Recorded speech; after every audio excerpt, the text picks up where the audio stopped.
Here's one. And the other.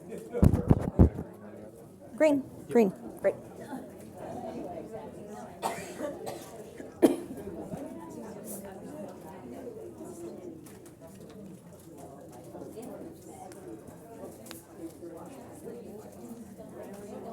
This goes till 2:30?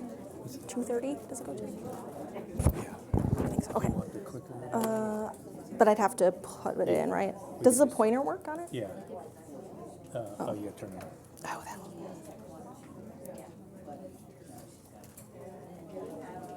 Oh, yeah. That's all I need. That's all you need. Yeah, thanks. Okay,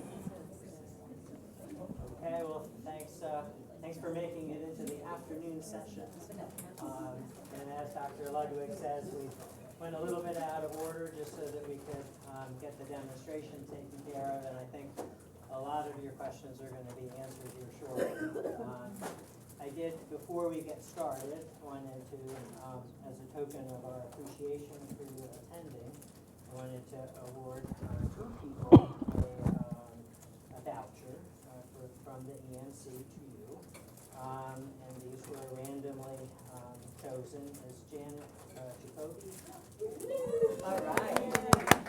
Please come up.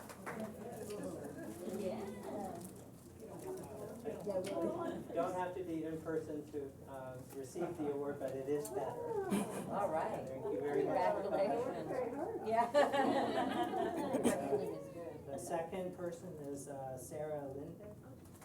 All right.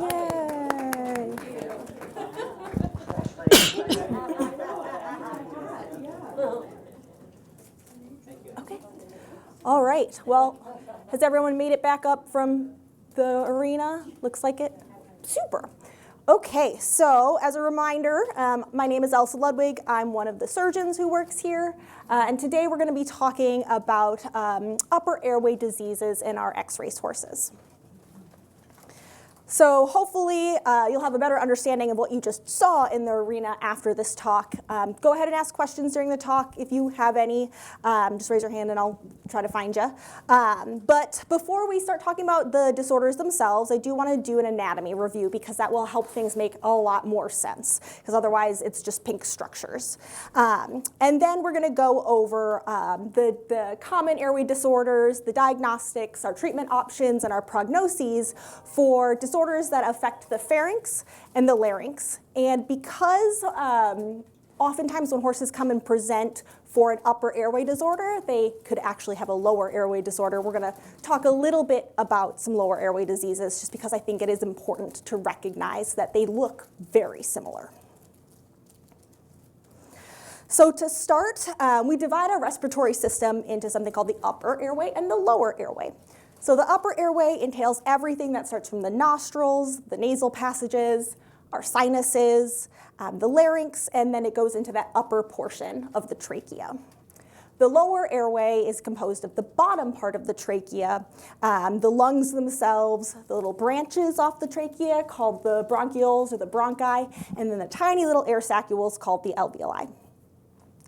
So first I'm going to talk about our anatomy of the pharynx and larynx. So both the pharynx and the larynx contribute to functions associated with breathing, with vocalization, as well as swallowing. So they have actually kind of opposite functions if you think about breathing and swallowing. So the diagram on the left, so the big one, shows that the airflow is moving through the nostril. You can see it's in yellow here. So up through our nasal passage, into our pharyngeal region, and then down our trachea, also known as the windpipe, to the lungs.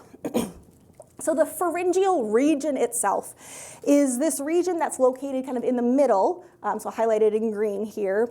That's a cavity that extends from the back of the nasal passages up towards the start of the pharynx. So it's this voluminous cavity where my endoscope camera was sitting, if you remember back. So you couldn't see all of it because the scope was right in the middle. So behind that, we have the larynx, and that's a smaller tubular structure that essentially leads into the start of our trachea here. And this is the structures that we are really focusing on when you think of things like roaring, epiglottic entrapment, etc. So it is important to evaluate both of these. They do have separate disorders that can be managed differently. But I would say most commonly when we think about racehorse upper airway issues, we think about laryngeal problems. All right, so before I get into it, looking at the pictures on the screen, so this big picture on the right is our anatomical specimen sliced in half. So that way we can see the inside of the nasal passage here coming into our pharynx and our larynx. And so same with looking here, just like we had the scope position when we were in the arena, where we're able to see our laryngeal structures. And then this image is a little bit further back, so you could not actually see this when we were down in the arena, but this is closer to the front of that pharynx. So each side of our pharyngeal wall has an opening that's associated with the guttural pouch. So you can see my little red arrows are pointing out those little openings. And the guttural pouches are just these air-filled sacules. They're basically remnants of the eustachian tube. We're not going to talk about them a whole lot in this, but just recognize that these are nice little markers to so that you know that you're in the pharyngeal region. The guttural pouches themselves arch up over the top of the pharynx. So there's a pouch here and a pouch here, and they kind of converge at this little divot. And this divot is called the pharyngeal recess. The bottom of the pharynx is the soft palate. If we look at our anatomical slide, you can see this portion coming back off the top of the mouth. So think about when your husband is snoring. It's because he has too floppy of a soft palate and it wiggles back and forth. So very similar to your bulldogs, having that issue. So that's the soft palate that we're going to be talking about. If we're looking at our endoscopic images, you can really only see it on this bottom one. The green arrow is pointing to that floor. That's the soft palate. And I do want to say, unfortunately, most of our endoscopic images are a little bit blurry just because of cameras. So I'm sorry that everything is not beautifully in focus, but best we could do. The soft palate typically ends right underneath the epiglottis. So here's the epiglottis cut in half. Epiglottis down here, and then a nicer view up here. And the epiglottis is a component of the larynx. So we'll talk about that a little bit more once we get through pharyngeal disorders. But just as a reminder, our pharyngeal region extends from up here all the way down. So the larynx itself is a tubular structure, and that's located just below the opening of the esophagus. So if we're looking at this perfect endoscopic image, the esophagus actually sits right up here. Let me pop back to this one because here's our larynx and here's our esophagus. So you can imagine when we're eating, we have a direct conduit to our trachea. And so that's what some of the functions of these structures serve, is to protect this from having feeds going in it. The larynx itself is composed of 4 different articulating pieces of cartilage. The epiglottis is a triangular shaped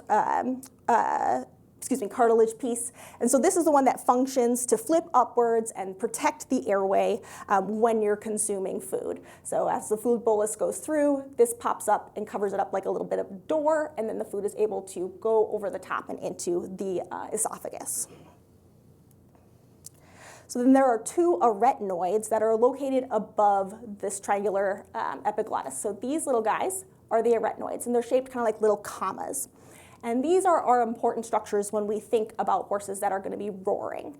If you're looking at it sideways, you can see it's a bit more triangular shaped, so you're only catching that front aspect when we're looking with our endoscope. The vocal folds are these 2 pieces of tissue that extend down off of our arytenoids. You can see them really nicely in this image. And those are typically what we hear our noise issues from. So we'll talk about that when we go into roaring. But all of these structures work harmoniously together, like I said, for vocalization, for breathing, but importantly for protecting the airway when we swallow.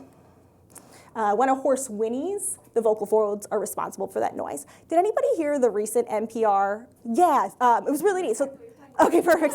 So there was an NPR thing that came on, I think last week, that went into how horses vocalize and how they can have different tones than most animals. They can have like a higher and a lower range.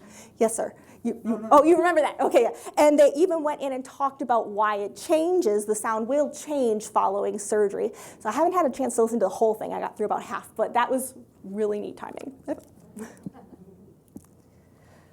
All right, so the most common clinical sign that we see for an upper airway disorder is noise during respiration.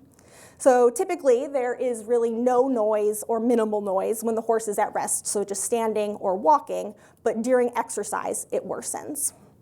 These noises can sound like grunts, they can sound like wheezes, or we have that described roaring sound. This video, I'll hopefully get the noise going, we'll hear that shortly.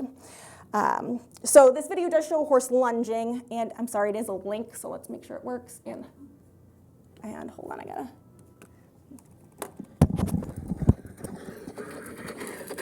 Can you hear it?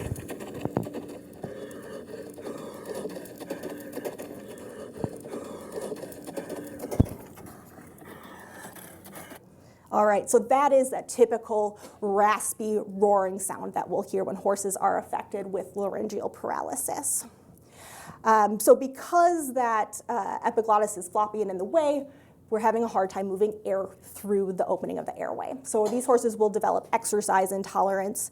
They might just demonstrate poor performance, so they might just be going slower than normal. Some horses will just even stop and give up because they're exhausted. So although these are all pretty straightforward, the noise, the exercise intolerance, slam dunks for airway disorders, there's really not a way to determine what the specific cause is from just these clinical signs. So that does require further diagnostics on your veterinarian's end. So when we do our examinations for a horse that presents here at the EMC for an upper airway issue or a suspected upper airway issue, we always start with a very thorough physical examination. So we're going to assess the airflow through each of the nostrils. This is pretty easy. I just put my hands up and see if they're patent on either side. Make sure we listen to the lungs. And sometimes we'll put a little bag over the nose to induce breathing a little bit harder to get those lung sounds amplified. But I know somebody asked this question earlier down in the arena, but is there a way standing next to the horse that we could tell that it might have a laryngeal disorder? Well, not visually, but if you are very skilled, you can actually palpate that laryngeal region and feel muscle atrophy that's associated with the problem. So a lot of veterinarians will feel up in there, seeing if they can tell a difference between each of the sides of the larynx. It's not also the most diagnostic way of doing it. You have to be really experienced at it, and some horses just don't have obvious palpable changes. So the best way to diagnose this is obviously that video endoscopy where we can visually see what's happening in the airway. So it is very important that we perform this endoscopy on unsedated horses. So quite often we'll have horses that come in that someone saw an airway disorder on them when they were sedated for a gastroscopy. Well, sedation is a muscle relaxant, so it can make things kind of floppy in there, so it can actually cause a red herring. So we do have to do this on our horses when they're awake. So we do typically have to place a twitch to help facilitate passage of that long camera, but as soon as we can get it up through the nasal passages, horses usually do just fine. It's just kind of tickly when you go in. We typically do our first endoscopic assessment at rest. So this allows us to really evaluate the anatomical structures that are present. Does the pharynx look appropriate? Are the cartilaginous features of the larynx the right shape? Is there a blatantly obvious mass or something like that in the area that would be obscured if the horse was moving and you see the flopping of the video? So unfortunately, this does not allow us to replicate those exercise conditions. We can induce the horse to breathe a little bit harder by either putting the bag over their nose or clamping off their nose to force them to take a deep breath, and that can sometimes replicate the movement of the pharynx and the larynx under exercise, but it's not the most accurate way. So in order to make that final diagnosis of the cause of our airway disorders, we do need to perform that endoscopy during exercise, and this is called dynamic endoscopy.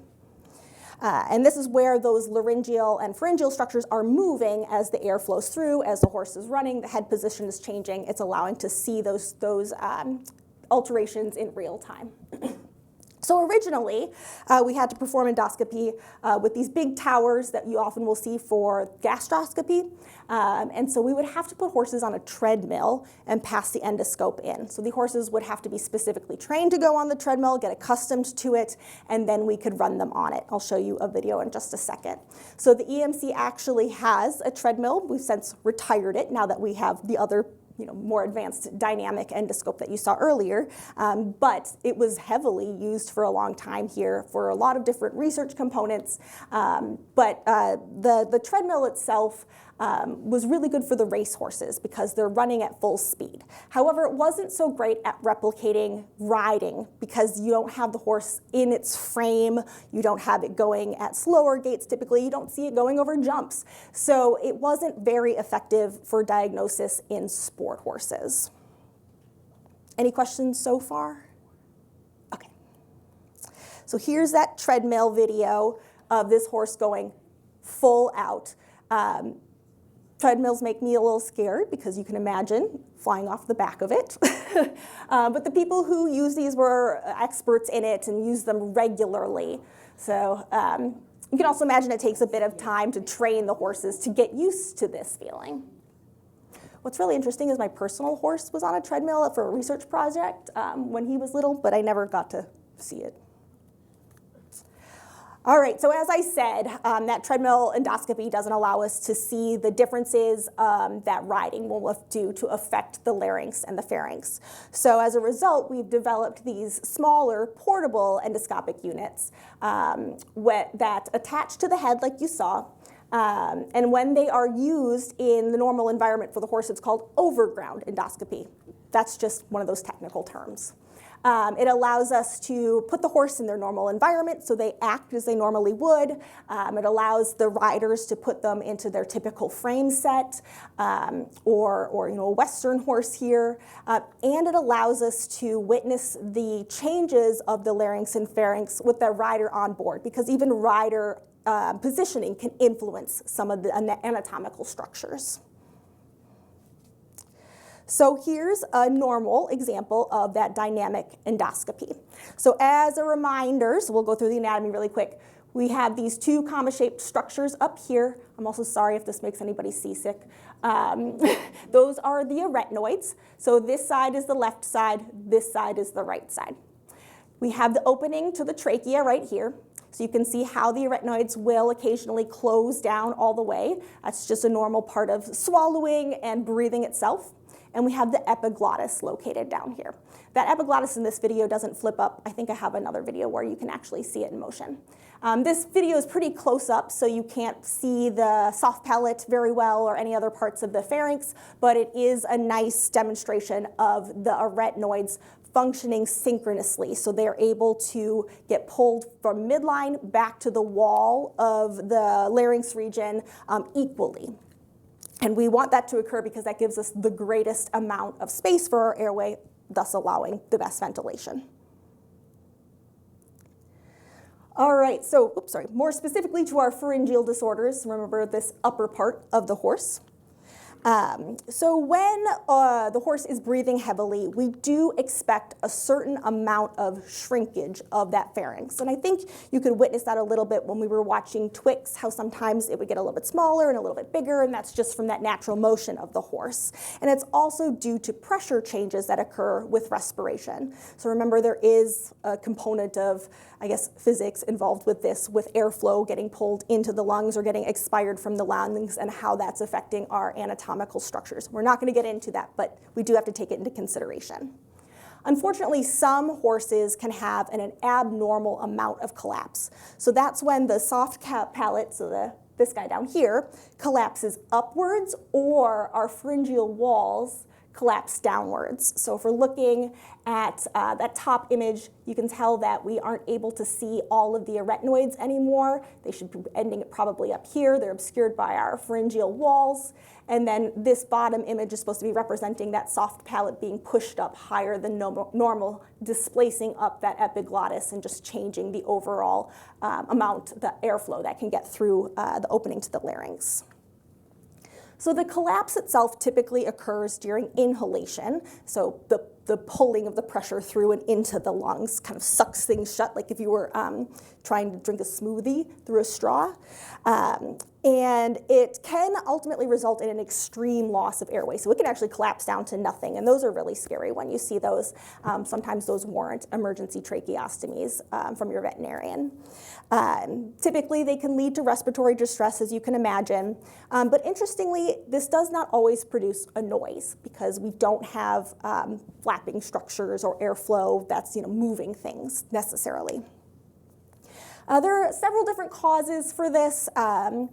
But typically it's associated with some type of dysfunction of the nerves that innervate the muscles of the pharynx. So we're just not able to move normally because of some type of neurological disorder, think like EPM, Lyme disease, other things like that might affect this. Interestingly, and I guess as you can imagine, head position also can result in pharyngeal collapse. And so when we are looking at horses, again, our image from the side here sliced through, normal head position on this side, and this is a horse with his head flexed. Air comes up through our nasal passages. This is the representation of our little epiglottis. This is our little arytenoid, and then down into our trachea. So when our horses flex, the soft palate, which I've highlighted in green here, and then the walls of the pharynx kind of collapse inwards just because everything gets squished and tight. And you can see that that would really narrow the airway passage, making it harder to breathe. So this is typically a phenomenon that we'll see in these hyperflexed dressage horses, warm bloods, Arabs that are really tucked in, or the Hackney ponies that are really pulled in tight. So here's a video of that pharyngeal collapse. You can see this is where it gets scary, where there suddenly is no airway present when these walls on either side here collapse down. So it's, I know, very dark, but you can see the normal larynx in the background. The mucosa of the pharyngeal walls are really red and irritated and edematous. So we have something causing significant inflammation in this particular horse. So we can often see this in younger horses, but luckily they typically grow out of the disorder. If the cause of this is just due to some type of pharyngeal inflammation, they inhaled a bunch of dust, allergens, or whatever, treatment typically includes systemic and then topical anti-inflammatories, plus exercise rest. Our pharyngeal collapse can actually improve if that underlying neurologic disorder is treated, or ultimately we might need to change the head position of the horse and not have them pulled in quite so tight. So some of you may be aware of some surgical techniques that can be used to help with pharyngeal collapse, but they're not really effective. I think the only one that has a significant change is stiffening up of the soft palate, kind of like they do with bulldogs who snore. But if you're having the collapse of these walls coming in, there's really nothing that we can surgically do to reconstruct that. So it's really important to try the anti-inflammatory routes and provide the proper amount of rest for your horse to see if they can recover from this. And usually there is an inciting cause. It's not just a surprise finding. So moving on, we're next going to talk about dorsal displacement of the soft palate. So if you guys remember, the epiglottis is this little triangular shaped piece of cartilage, and that sits atop our soft palate, which I highlighted in green here. So the positioning of it being on top of the soft palate really keeps that airway open and patent, prevents this from flapping around, making noise, and restricting airflow. So the image on the far right of the screen is showing when that soft palate gets displaced up above. I artificially extended this out, but you can see how it could really occlude that airway. So this also causes a dramatic reduction in the airway diameter, but it can also lead to feed contamination of the upper airways because now our epiglottis is no longer able to flip up properly and protect that airway when swallowing. And this can ultimately lead to aspiration and then pneumonia. About 70% of horses that are affected with dorsal displacement of the soft palate do make a noise during exhalation in this situation. So as they push out, that flap flops upwards, and that's where we're getting the noise. We typically see this occur during really intense exercise or really excessive head flexion. So this really stresses the importance of us doing that overground endoscopy. So if we're looking at the two images here on the screen, you can see this is our expansive soft palate located down here with the little green arrows. The aretinoids are the comma-shaped fellows up here with the top portions peeking out in this situation because the soft palate is now covering up the bottom. And you can't see that epiglottis at all because it's underneath. So you can really see when this occurs, we can have a significant loss of our airway diameter. So here's a video of the dorsal displacement of the soft palate. Looking at this, I can actually look at the pharyngeal walls. You see how there's a pebble, kind of a gravel pebble appearance to those? That occurs when there's a lot of inflammation in the airway. It's also something that we can just see in young racehorses. So sometimes this is a normal finding that will go away. So what we want to see when a horse has their palate displaced is that when they swallow, it gets replaced into the appropriate position. So this horse, under exercise, has its palate displaced for too long. But if we keep watching at one point at the end of the video, it is able to flip that epiglottis back over the top. I think it happens pretty soon. There he goes. So now you can see our epiglottis again. So as I said earlier, some of you might have heard me say that when we first put the scope in Twix, he did displace his soft palate for a second. That can be a totally normal thing because he immediately replaced it. When we're scoping horses, sometimes we can just pass the scope and see this occur. So we'll spray some water at the back of the throat, trying to stimulate swallowing to see if they're able to quickly correct it. And most horses are able to.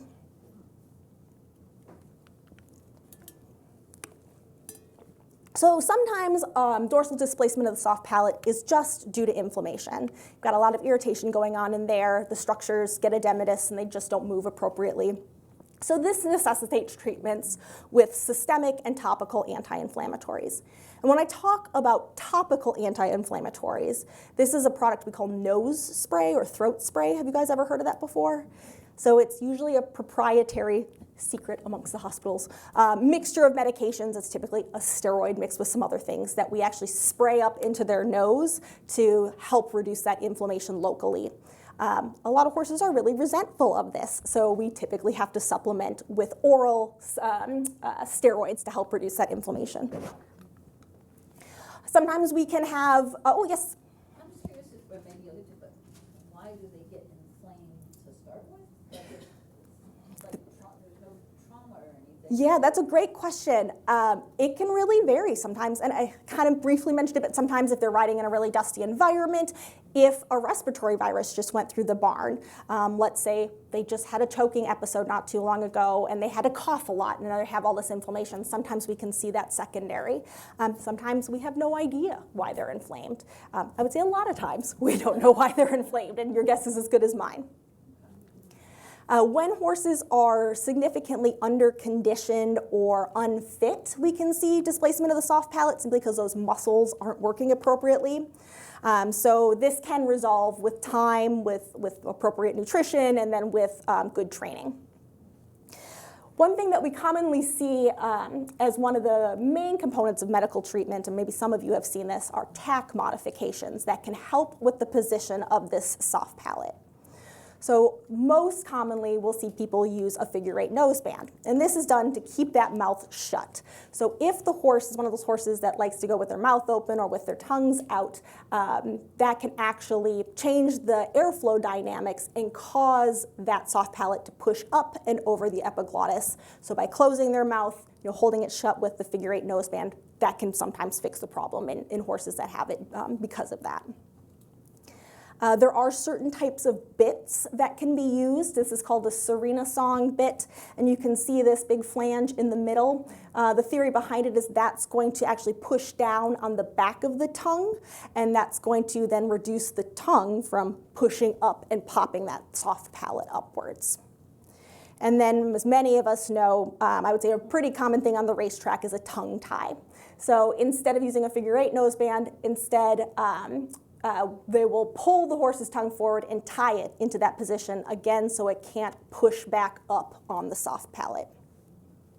So overall, there are reports that indicate that medical treatments of dorsal displacement of the soft palate have about a 53 to 61% chance of success. So it's worthwhile attempting probably something like this or reducing inflammation before we have to go down the surgical route. So speaking of surgery, the most common type of dorsal displacement surgery that we see, or actually the main one, is the laryngeal tie forward. So we have the tie back that's associated with the pharynx, and the tie forward, associated with the larynx, the tie forward that's associated with the pharynx. So the rationale behind this procedure is that it's dysfunction of the muscles that result in destabilization of that soft palate. So we need to recreate the function of the muscle somehow, and we're going to do this with a prosthetic implantation suture.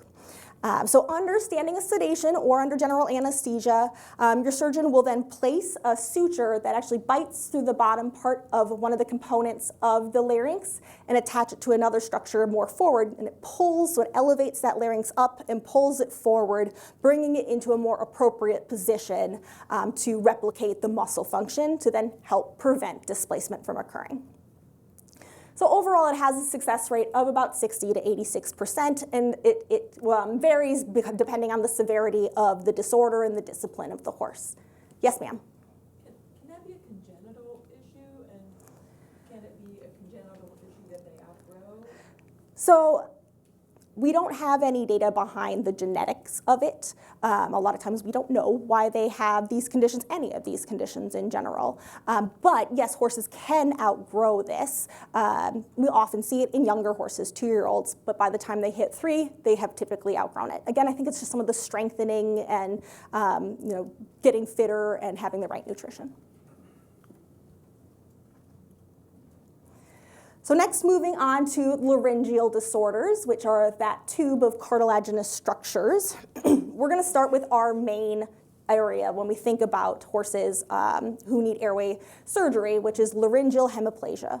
So you might have heard of this being called recurrent laryngeal neuropathy, which is a mouthful, laryngeal paralysis, because this arytenoid is paralyzed, or just the colloquial term is roaring because of the sound that the horse makes. So remember back to that video earlier, that's the sound that we typically hear when a horse is affected with laryngeal hemiplasia. So the vast majority of these cases occur for reasons we don't understand.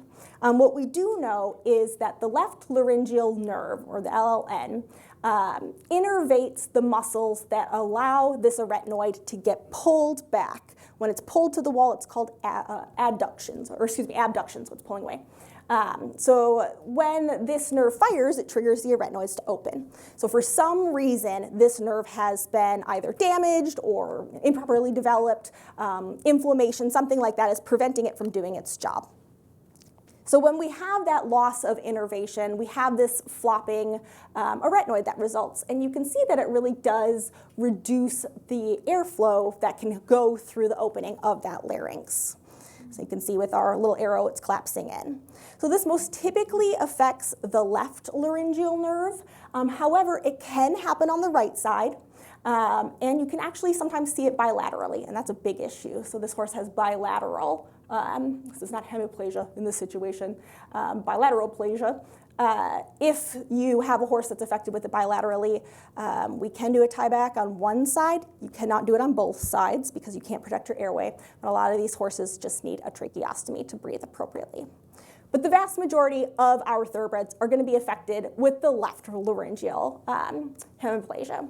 So although there are unknown causes for this, you can have it occur if you have extravascular injections in that area. So if somebody goes to inject a medication and it goes outside of the vein, the laryngeal nerve runs right past it, and so it can cause injury to that nerve, and then you can see a result of hemiplegia.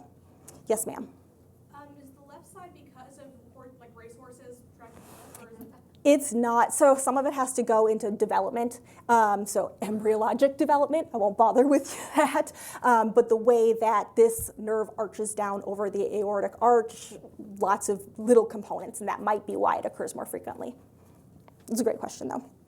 Yes, ma'am? Would you be able to see this with the standing endoscopy, or is it more of a dynamic? So it really depends on the severity. So I'll show you some of the different ones actually in the next slide.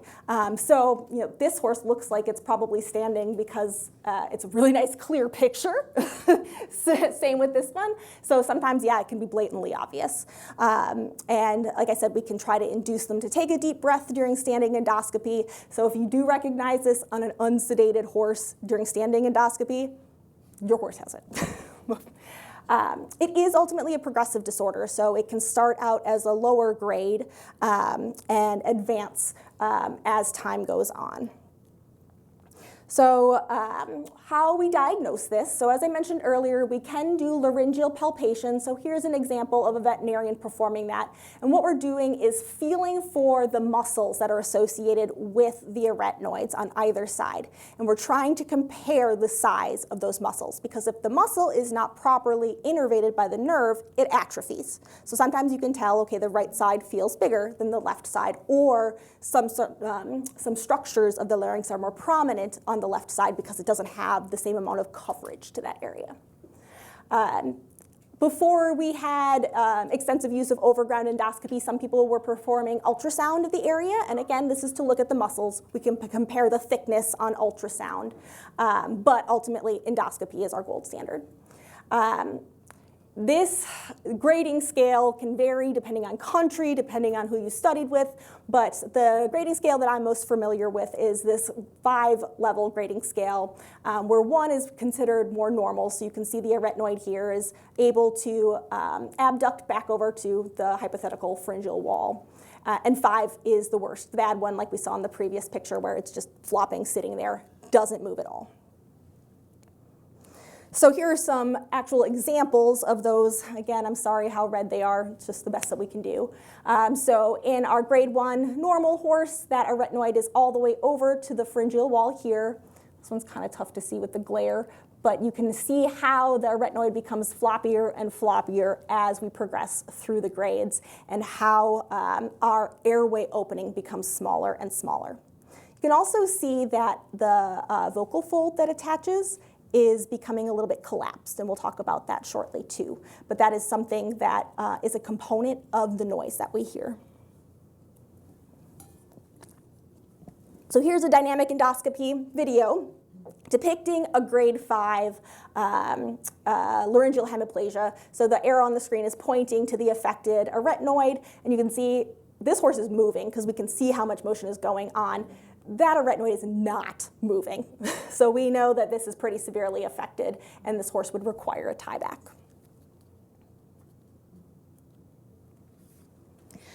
So treatment of laryngeal hemiplegia is primarily restricted to surgery. There have been some studies that indicate that acupuncture might help, and the thought process behind this, I am an acupuncturist, but the thought process behind this is you're ultimately reducing inflammation and allowing that nerve to heal so reinnervation occurs. The other medications don't really make much of a difference because that muscle itself is what's damaged and not working appropriately. So ultimately, we typically perform 1 or 2 types of surgery. The most commonly performed surgery that you'll see is laryngoplasty, which is that tieback. So you can see an example, these images here of a horse pre-op and post-op, and we'll go into the surgery itself in just a second. But we can also have a nerve graft. I'm not going to go into too much detail, or any more actually, than what we're going to talk about right now on the nerve graft because it's extensive. This is more in the development phase. It's all going through testing on induced models of laryngeal hemiplasia, and it's not a reliable way to correct roaring, but it's ultimately where you move a nerve that's attached to another muscle to the muscle that's associated with this arytenoid, so that nerve then stimulates it. So you can imagine that that could be very challenging because nerve surgery is incredibly hard. That's why there are human nerve surgeons specific to that.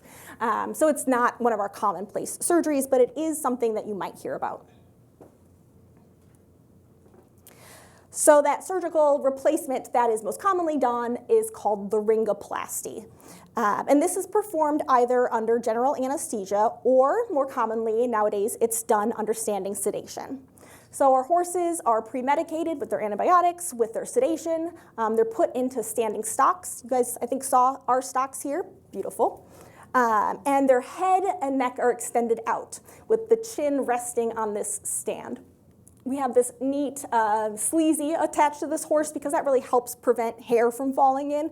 We do drape the horse off as well. It's just another layer of protection to keep this animal's the surgical site as sterile as possible. And so by stretching this neck out, this provides us the best access to our area of correction. Somebody asked me how we do the surgeries, and it's through the side of the neck.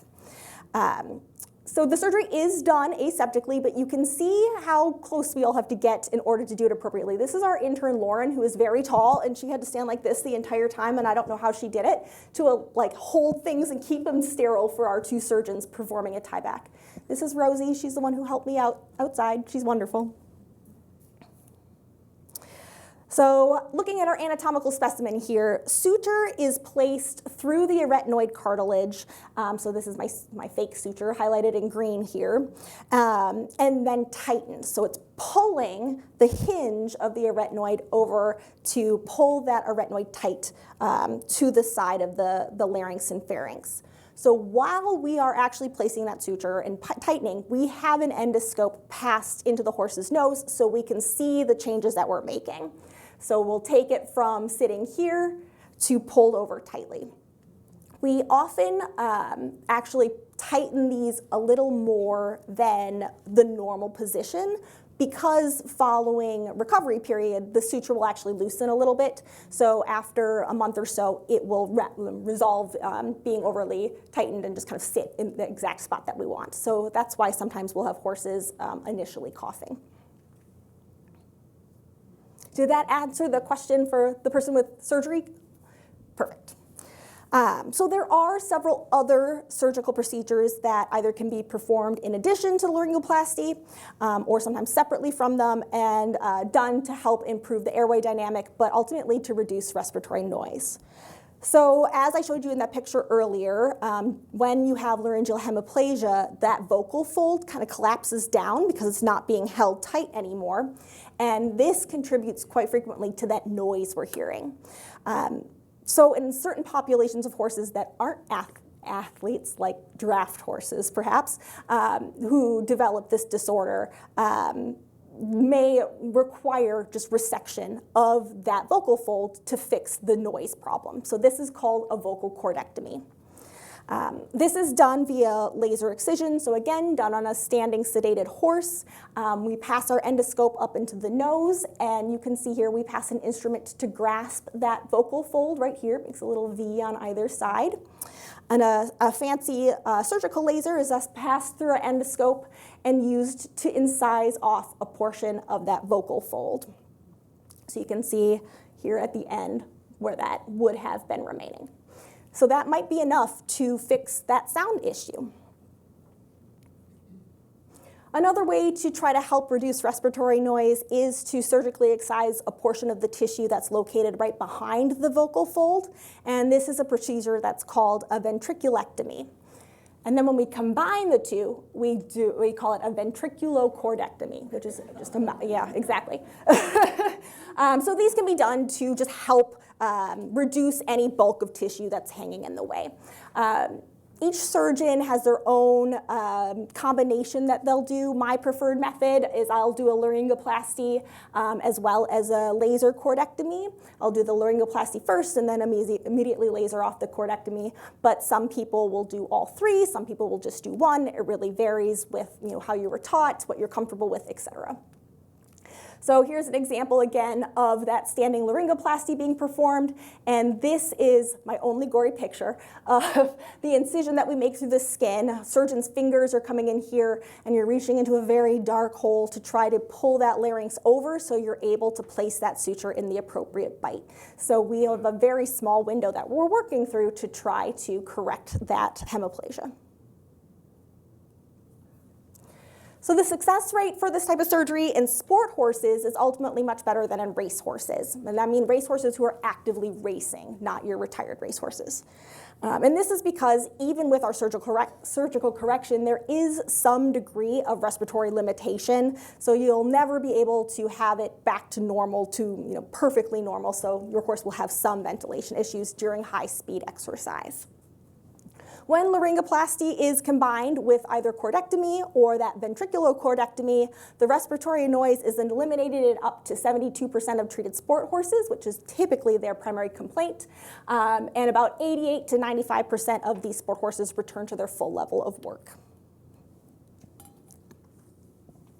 So no surgery is without risks, and it's really important for you as horse owners to be aware of them, to know what to look for when you're getting these horses off the track that have already had the surgeries done, to what you might have to do management-wise to take care of these guys following the procedure. So one of our most common complications that we'll see following laryngeal surgery is a short-term or a long-term cough, with up to about 43% of the horses that have the surgery developing a cough at some point. So the cough typically resolves, like I said earlier, usually due to minor loosening of that suture, so relaxes that arytenoid back into place a little bit, or the horse learns to adapt with their swallowing reflux, so they're able to overcome it. However, if our arytenoid is pulled too tightly to the side of the wall, which you can see in this image down here, you can see how it's really cranked over there, so much so that it's actually pulling the opposite arytenoid with it, that can result in aspiration of feed when the horse eats, because when this epiglottis flips upward, it's not creating a good seal to protect our airway. So if you look at this horse, it's a little bit hard with the dark, but you're looking on the sides of the walls, you can see some flecks of feed material. This is an endoscope being passed in through that that laryngeal opening with feed material present, and this is advancing down the trachea where you can see feed material, a lot of saliva, bad things going down into the lungs that can ultimately lead to pneumonia. So we do advise that horses are fed off the ground following this procedure to take advantage of gravity, helping to reduce things getting inhaled upwards and allow things to drain out better. Yes, ma'am? So is that, I want to call it a string, a thread, whatever. Yep, it's suture, yes. That's all that's holding it. It doesn't, so like, It's does a it break and It is a very strong suture. So it's the same type of things that are used in human knee replacements. In fact, we'll sometimes use specific knee replacement surgeries. If we went into the nitty-gritty of it, there are multiple different kinds of sutures that can be used, ways to place them. Some people will use little metal implants as well. Every surgeon does it a little bit differently ultimately. The most simplistic way is just describing the suture. So it really varies, but your question is a great one because we've done a lot of research in this area specifically for race horses because they do break and we need to create the structure that's gonna last the longest, be the most strong. So there's been a lot of physiological testing performed to make sure we're using the appropriate materials. Good question. So the last upper airway disorder that I'm going to talk about is epiglottic entrapment. So the epiglottis itself is attached to the larynx in a couple of areas. It has these folds of tissues that come from the back of the epiglottis here in blue that attach to the arytenoids, and these are called the aryepiglottic mucosa or aryepiglottic folds.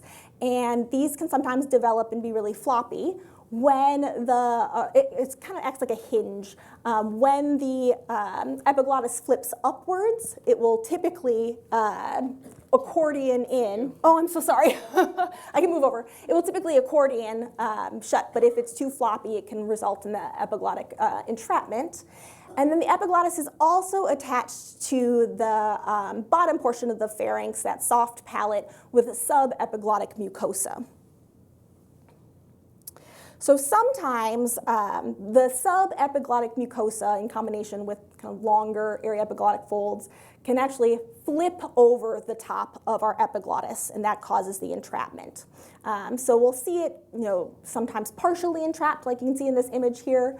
The arrows are pointing to the edge of that mucosa, or we can see it completely entrapped where we're not seeing the surface of that epiglottis whatsoever. This is all of that extra mucosa over the top of it. So here's a video of epiglottic entrapment. These do not replace typically like you would see with the dorsal displacement of a soft palate. And that brief image at the end, sorry, I didn't catch it very long. No, stop. That can show how the epiglottis can actually wear through that mucosa and cause ulceration of the associated cartilage underneath, which can lead to more airway issues. So surgical correction of the entrapped epiglottis involves incising that mucosa that's over the top of it, and that allows the epiglottis to get freed. So we can do this either with the surgical laser again, where we just kind of cut through it, or you can use a specialized epiglottic scalpel, which is a really long-handled metal instrument, really small, that has this hook at the end, and this is actually a guarded blade. So when we pass it up through the nose, we're able to keep it closed, so we aren't cutting anything.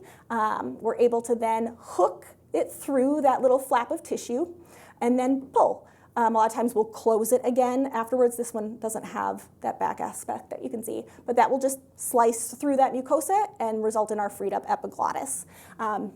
If you are not careful with this method, you can accidentally cut other structures like the soft palate underneath. That can result in significant issues.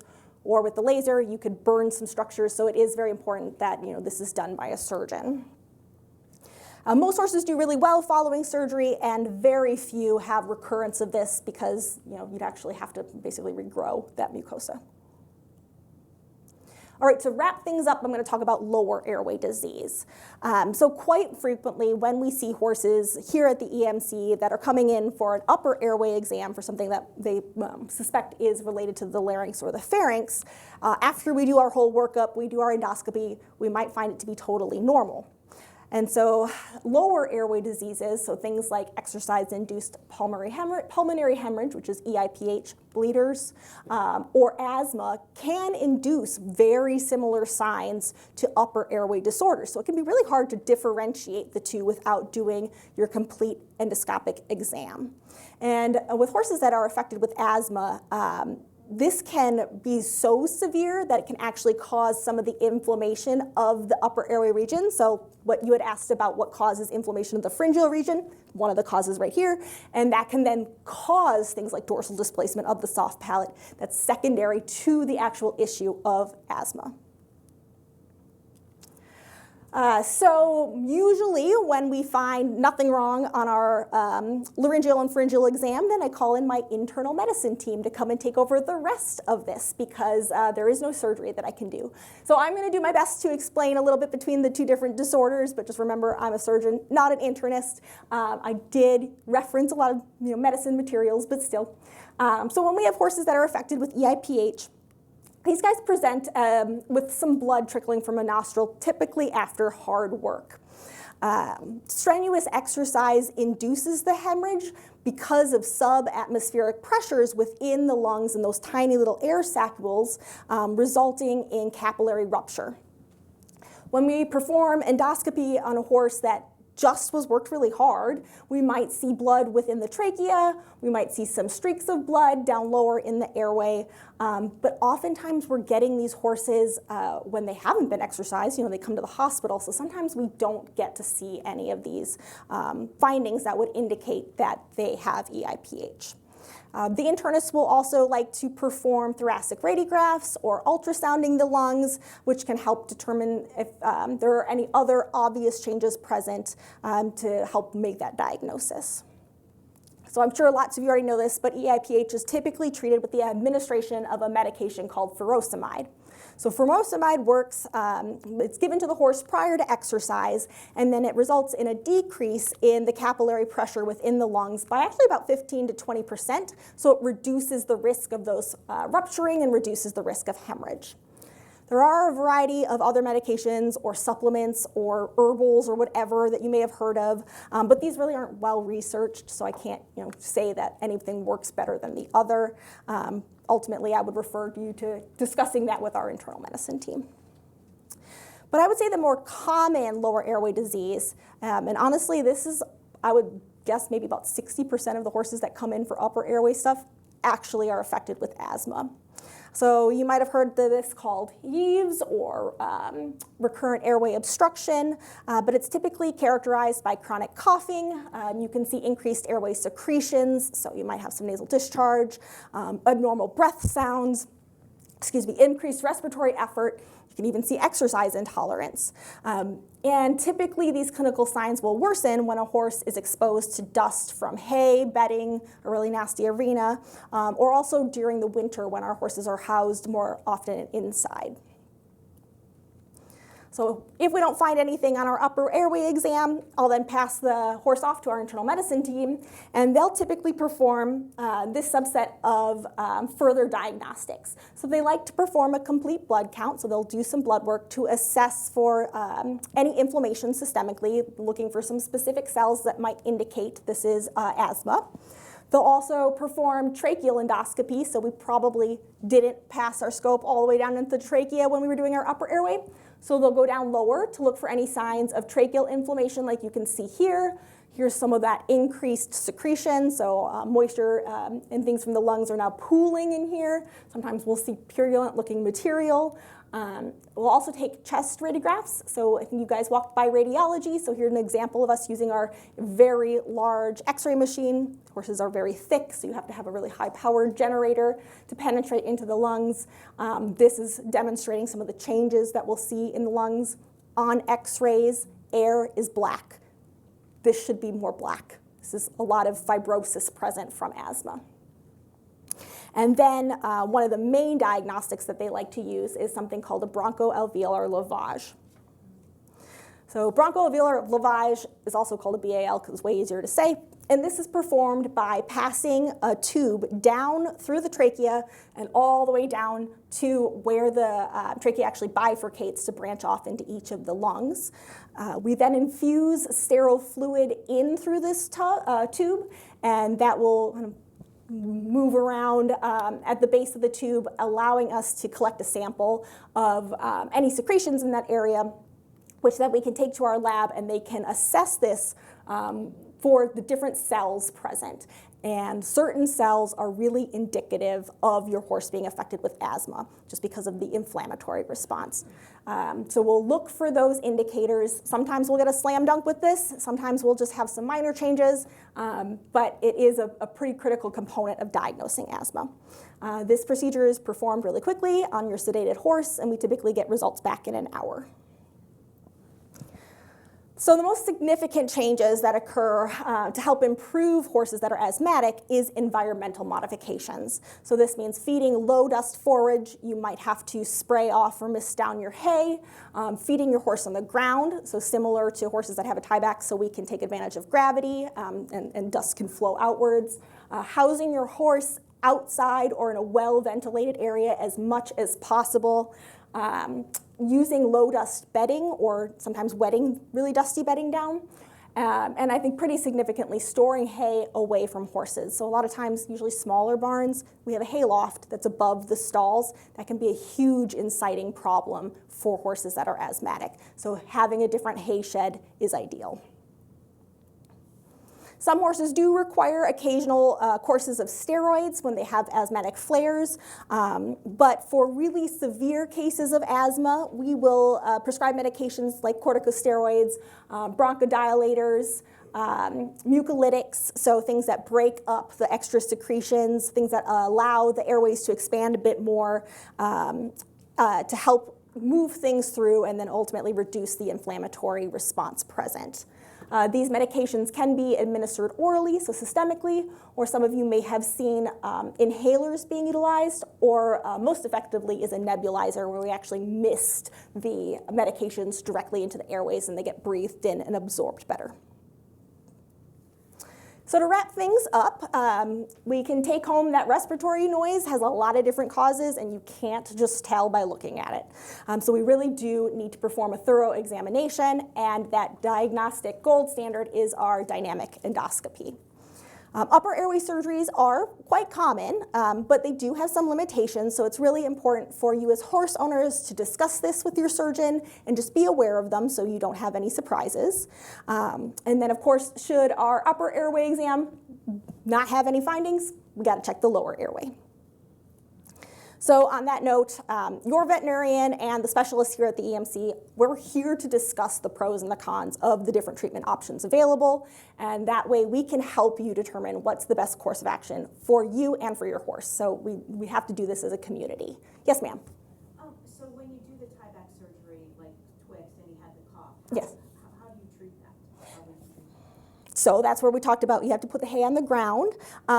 If That's all you Typically, so he doesn't have a seeming big issue with it. He hasn't developed any pneumonia. Some horses will just always have a degree of cough.